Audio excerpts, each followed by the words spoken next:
Hello everyone, it's me JB from Unique Tutorials. Today in this video I'll show you how to find out if the unknown file is an image, video, music, document, application, etc. in Windows PC. So without further more delay, let's begin. So firstly, you can see here on my desktop home screen I have some files, so let me show its properties.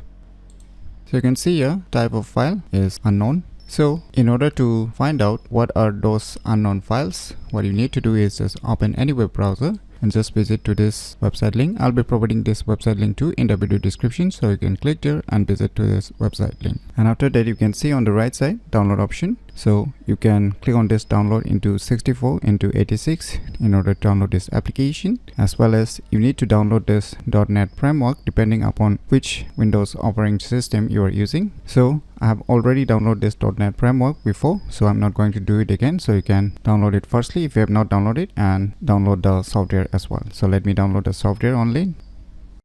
So finally the file has been downloaded, so let me go to the folder where it is being downloaded and let me close this web browser. So now just double click it to run this software installer. So finally you can see the user interface of this software, right? So now what you need to do is just drag the unknown file.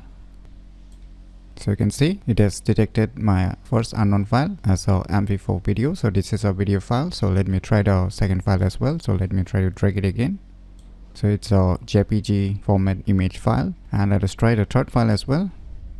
So it's a docx file, that is a Microsoft Word file. So finally we have detected all the unknown file. And what are those files? So by using this application named as Format Detector, you can easily find out if the unknown file is an image or video or music or document or application, etc. in Windows PC very easily. So if you never known about this very useful application, then you should definitely give it a try. So if you find this video tutorial useful, please click on the thumbs like button, and if you're new to our channel, click on the subscribe button. And lastly, thanks for watching.